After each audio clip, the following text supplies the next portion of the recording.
Hello, everyone, and welcome to our Ask the Experts session for Microsoft Training and Certification. My name is Anastasia, and I'll be your host for this session. We hope that you're currently enjoying our Microsoft Build event, and glad to see you joining our session. Today, for this session, we have an excellent team of experts here with us, which I will introduce shortly. But before we start, I would like to give you a brief update about the reminders for this session. So please use your chat to ask questions. You can choose to do that anonymously or use your own name. We have both on-camera experts as well as experts on the chat, which are more than happy to answer your question and educate you about matters related to Microsoft training and certifications. We'll try to respond as much as time will allow us to all your questions, and be sure to use the bottom up button so we can highlight your favorite questions and be able to ask our camera team to experts to provide you answers. So with that, I would like to make sure that you go through the Microsoft Code of Conduct, which you can see here, and our moderators will be also sharing this through the chat. And we hope to have a good and an inclusive session for today. And with that, we have here our talented experts joining us today. So we have Oren Thomas, all the way from Melbourne, Australia, joining us in this late afternoon time. Oren is a principal cloud operations advocate at Microsoft and he had written several books for Microsoft Birds on topics about Microsoft 365, Windows Server, several solution areas, and he's also author of the Azure Architecture courseware at Pluralsight, so plenty of expertise to be able to answer your questions and help you get a better understanding about training and certifications. Then we had Dwight Goins, who is joining us from Florida, US. I think is somewhere middle night or middle morning for you, Dwight. So thank you for taking the time to join us. He is an industry luminary focused on AI, computer vision, machine learning, IoT. Also plenty of laureates. He's a Microsoft Global Regional Director and a Microsoft MVP. He is leading also a team of developers, so very relevant for our audience today. And yeah, we are happy to have you both here, and we hope for a great and interactive session. So with that, I think unless there is anything else, I'm ready to kick off our session. So starting with the first question for you, Oren. So this event, actually our MSB event, is focusing our primary audience, our developers. So should developers care about Microsoft certification? And if yes, why? Okay, look, that's a question we get quite a lot. And it's simply because there's always been a bit of an argument within the developer community about how relevant certifications are. Now, I agree with the idea that a certification as and of itself doesn't actually prove that you can do the job. However, that being said, a certification is a signifier of expertise. It's a signifier that you've gone out to learn something, to understand something. Now, I've got a good mate that, because of the current crisis, lost his job and he's been applying for new jobs, and he hadn't certified for some time, and he wasn't getting through to interviews where he could demonstrate his years of knowledge and years of understanding in front of the people that were making the decisions about who was going to employ him. Once he then went back and certified to the stuff he already knew, he started getting through those recruiter screens and started getting those interviews and was able to then find proper employment. So that's one of the reasons that you should care about certifications. There's another reason, even if you've got a job, and this is something that I found in my own career. That is that a certification, because with a role-based certification, there's really a look at what a job role is. In studying for a certification, what you are doing is you have got a framework for picking up a set of skills that the certification attests to. When you're working with a technology, sometimes you'll be working in a very small corner of the technology and you won't necessarily be looking at the broad scope of the technology. So by taking a certification, you actually will get a much more rounded approach to handling a technology. So unless you're really good at teaching yourself something in a broad manner rather than a specific manner, a certification gives you a framework for learning a topic really, really well. Thank you. That's a very nice way to give more insights to our developers regarding the relevance and the importance of Microsoft certifications. I would like to pass over the next question to Dwight. Actually, within our current portfolio, you see a lot of offers when it comes to Microsoft certification. So we have the fundamentals, then we have the role-based and the specialty. Dwight, would you be able to explain to our audience, what is the difference between these three? Sure. That's a pretty good question. So fundamentals, it's really the set of certifications that validate your core foundational knowledge and understanding of Microsoft platforms.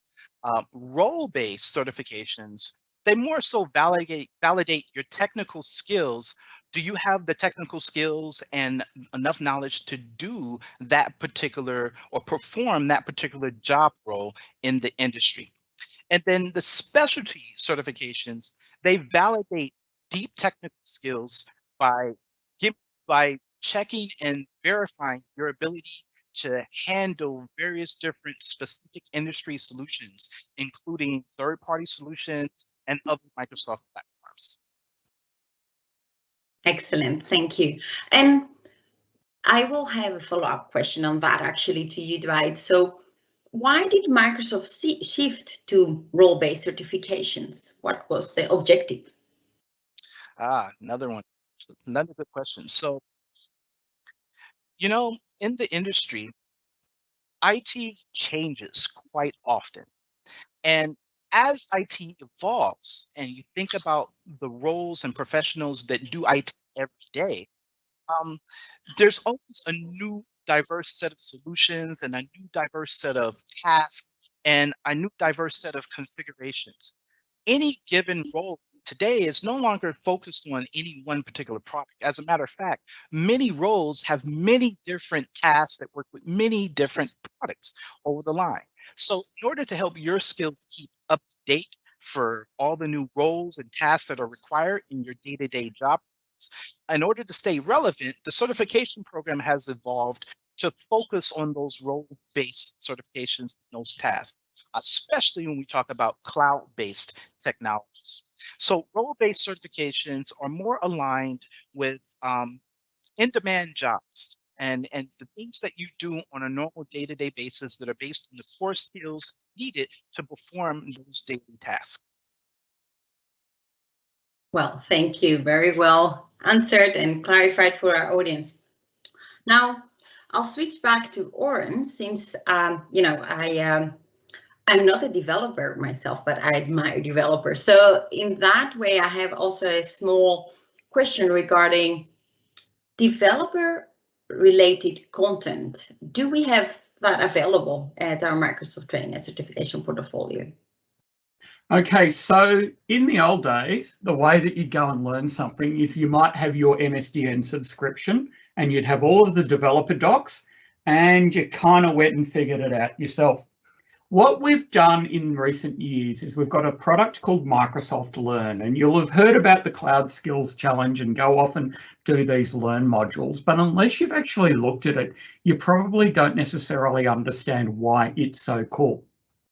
What Microsoft Learn provides is it provides you with a sandbox environment in some instances where not only are you told how to do something, but you actually can go and do it within your browser. So for example, in an Azure environment, you might spin up some C# code or some Python code and actually run it in an Azure environment and write a test app that you'll be walked through and that you actually do it. So what we are providing now, beyond instructor-led training and beyond other resources that we also provide through LinkedIn Learning, is that we actually provide you with an environment where you can do some hands-on learning to learn how to use your language of choice. And it's not just C# and Python. We've got even modules on Rust we recently published. How to actually use those languages or other Azure technologies, and it goes right across the gamut of all of our offerings against a production environment, well, a simulated production environment. So you go to docs.microsoft.com/learn, and you can start there and just go and search for the topic that you want to start. Or one of the good ways of starting would be to start with the Cloud Skills Challenge that is associated with this particular event, because that's a selection of modules that will teach you sort of the basics of what you need to know. And I'm I think I'm probably the only person actually that's almost content complete on Learn, which means that I've done more than 3 million XP on Learn and I'm level 19. So if there's anybody else that's level 19, good on you. Level 19, wow, amazing, amazing, Oren. And I think with regards to what you already mentioned for resources like the MS Learn and the Cloud Skill Challenge, we will mention these resources also towards the end of the session, and I believe the chat moderator can also add them to the chat, so if somebody is interested, they can follow these links. And happy to hear you mentioning about C# and Python, but and the privilege that developers can learn. Do we also have like any certification which is specified on that? So the thing to understand again about our certification is that there's not a certification where you're sitting there looking at C# syntax and debugging the structure of C#. Because we've gone with role-based, it's much more that we've got a certification, for example, AZ204, that includes C# as an option for being a developer on Azure. But there's also an option to do the same certification with Python. So what we're not giving you is a technical exam on the specifics of that language. It's more, how do you perform job role tasks with that language in a cloud environment? Yeah, thank you. Thank you for clarifying once more, Oren.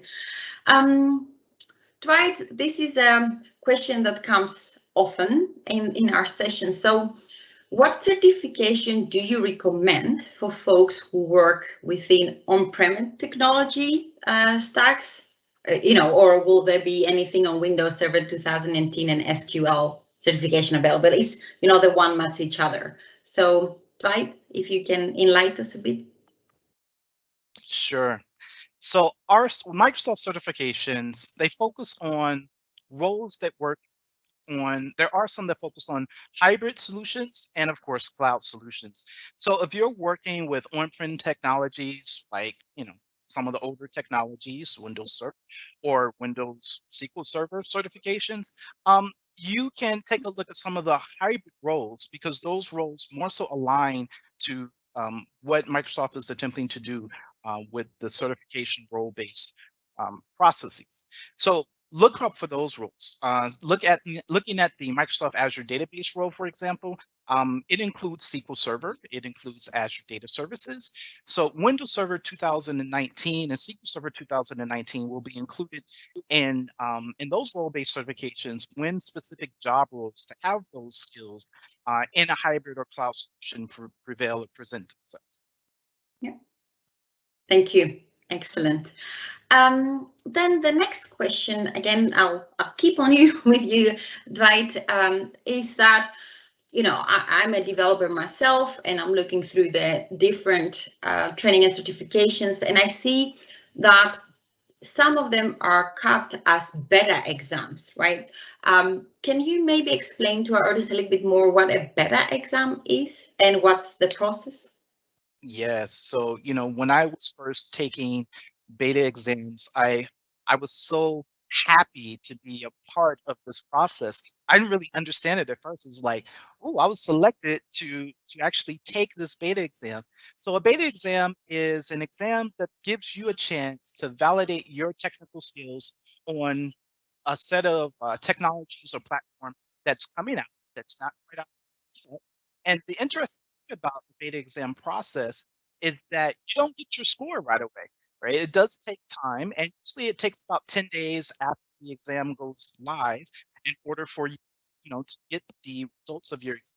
But at the end of the exam, you can actually provide your feedback about the questions, about the overall experience, and the Microsoft I'm not going to use that word, but the Microsoft officials that go and grade the exams, they take a look at all your comments and all of your information that that was gathered, and they evaluate it to determine, hey, is this question a valid question, or does this question not really align with the goals of the exam, or does this question just flat out wrong, right? So you can provide your feedback to these, and those will be read by every single official there that's working on the process of evaluating how to grade.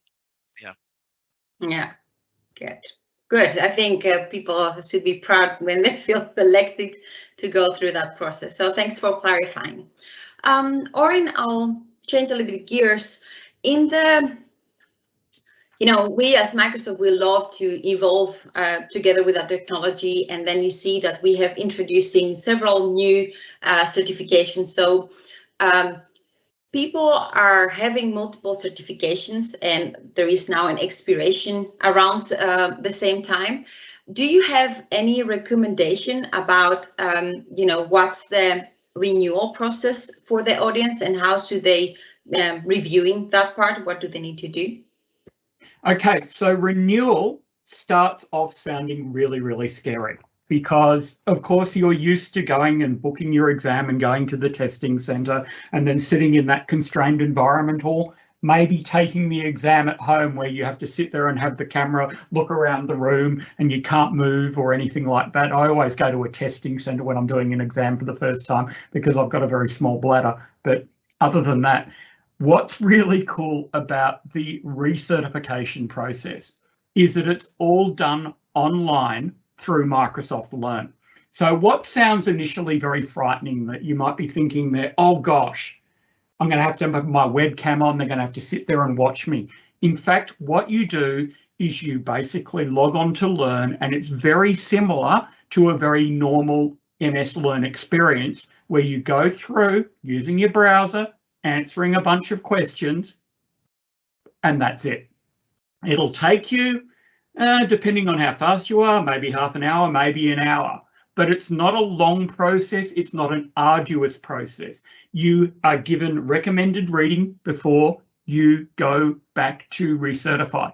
But the thing about recertification is that recertification allows, it's something that you've already done, and you're dealing with just what the delta is, or just to see whether or not your skills are up to date. But it is not nearly as frightening as it sounds, and it's a lot easier than it sounds, because ultimately when you're actually working with that technology, you'll be completely up to date, and you'll just sit there and go, oh, okay, maybe I need to go and take a few of these MS Learn courses, and you'll work through those and you go, oh, that's what's changed, that's what's new. And then you can go and take your recertification exam. Now, let's say you fail it. You're not having a good day. Your cat jumps on the keyboard or whatever. Well, you can take it again. You can take it again instantly.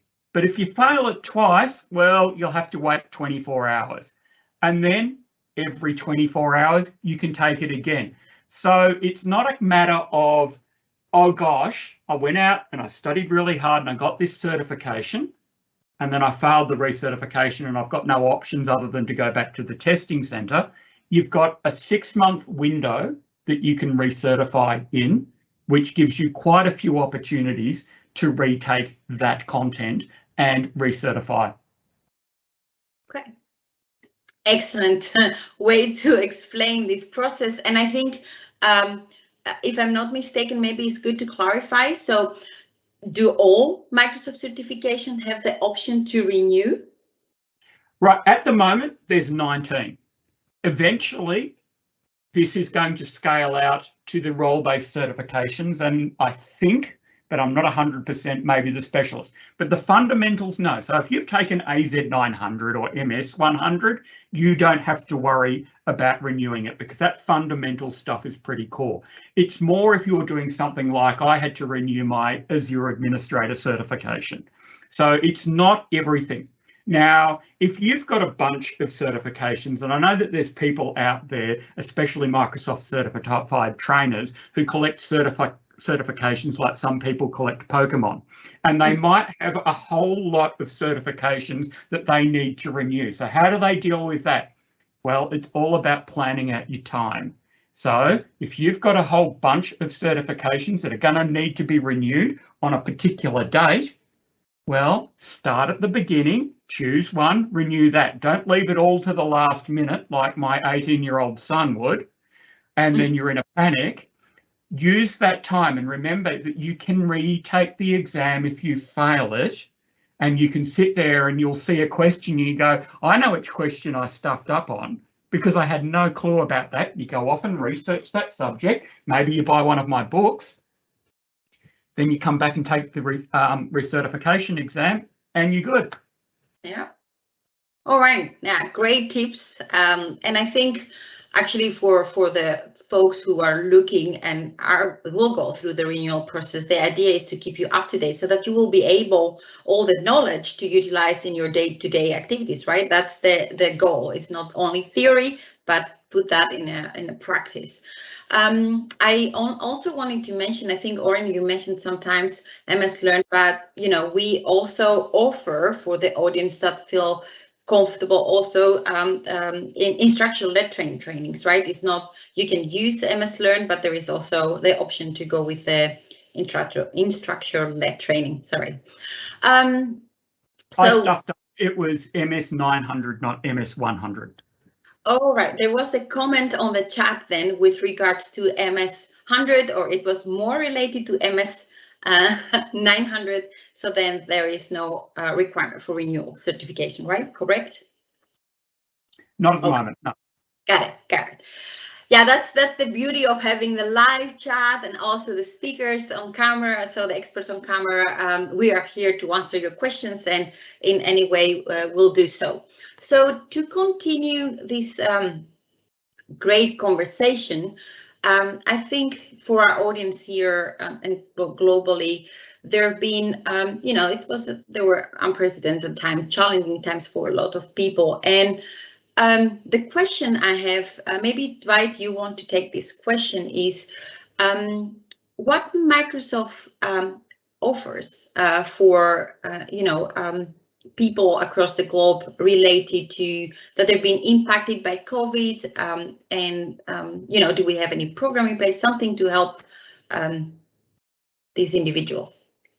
Yes. So what's interesting is that Microsoft's Global Skills Initiative, in partnership with LinkedIn and GitHub, they offer a wide variety of information and resources available for people willing to learn during these challenging times. They also offer discounted certification exams. They offer free training resources from Microsoft Learn. LinkedIn has LinkedIn Learning. GitHub has a bunch of repos where you can find a lot of Microsoft Labs on GitHub. So there's a lot of things that are made available to help you skill up while a lot of us are at home behind, the computer screens, and we have time to do this. But they also there to help you skill up and help you, maybe change career paths if that's what you're looking to do. So you could find all of that through all of those resources mentioned. As a matter of fact, if you look around, you'll find that there are more tools available now than there were even before for these challenging times. So, the resources are right there. They're right at your fingertips, and you can learn more at, I believe the link is aka.ms/skills. Great. Thank you. Thank you for the clarification, and I hope the audience, there is sufficient information indeed on that page. And I hope this will enable people to continue their learning journey with all the resources available. I just had a question back to you, Oren, regarding because we talk about the renewal. Does that cost, is there a cost related for folks who want to renew the Microsoft certification? No, this is, sorry, I didn't make that clear before. It's free. You log on, and what you do is you basically make sure that your account that's associated with your MCP ID is the one that you're using for Microsoft Learn. And there's a way that you set it up for that. And then what you'll get, you should have been sent an email, or you will be sent an email that basically says, hey, you need to renew this certification. This is how you go and do it. And there's a whole lot of documentation on the process, but it's absolutely free. So this is much better. I remember back when I got my first networking vendor certification back in the 90s. And the requirement then was to renew it every 3 years to remain current. And that required me to go to the testing centre and to pay a big fee to renew it all the time. Here, what we're offering is that we're basically saying, yes, you'll need to renew this certification on a periodic basis. However, that renewal process itself will not cost you anything other than your time. Perfect. Good to know. It's free of charge. You have multiple opportunities to take the renewal. So I don't see any barrier for the audience to go for it. Thank you, Oren. Another question that comes through the chat, and that's maybe I'll direct this to Dwight. Can you please share more on certifications related to data intelligence role? This is more data related, specific. Oh, yes. So the data intelligence role would be something like Power BI or the Power Platform. So yes, there are BI certifications that are out there for Power BI. As a matter of fact, a few months ago, Microsoft launched the Data Analysis or Analyst Associate certification. And it was all about data modeling, data analysis, and amazing visualizations that you can build with Power BI. So if you check that out, you can find all about the certification there and everything that entails the data intelligence role. Thank you. Thank you for clarifying that. And yeah, I'm happy to see there is, and for all the folks on the line, thank you for sharing your questions with us. We are happy to see the engagement, and I hope the content and responses we provide that helps you to start or continue your learning journey. I think we are almost at time, so I will ask one last question, and then we can allow the audience to go back to the overall Microsoft Belt event. So the question I have, and maybe Oren, you want to take that, is recently we have introduced several security certifications. Is there anything you want to share on how Microsoft is closing the security skills gap? So this is relevant to me in a bunch of ways. I just wrote earlier in the year with Yuri Diogenes a book, AZ500 for Microsoft Press, on the General Azure Security Administrator exam. And one of the things that people have been wondering is they're like, oh, there's some new certifications. Does this mean that AZ500 is retiring, or is the security and compliance exams overriding them, or how do these fit together? These exams are all complementary with one another. There's aspects of security, for example, around identity, that fit into a lot of different buckets. Some of it fit in the AZ500 bucket, but they're also part of even the M365 bucket and the security and compliance bucket. So what you should do when you're looking at which certification is relevant to you is that you should look at the exam objective domains for each one of these exams and say, oh, that set of tasks, that thing is what I do, or that's the exam I should take, so that they're complementary with one another and we're not going and retiring, for example, AZ500. Excellent, thank you. And I think happy to hear your passion about security. It's a very relevant area. So with that, I really want to thank you as attendees, as well our experts. I hope we fulfill and we're able to answer your questions. And for that, here are, before we closing, here are some key resources to continue your learning journey. So we touched a lot based on Microsoft Learn.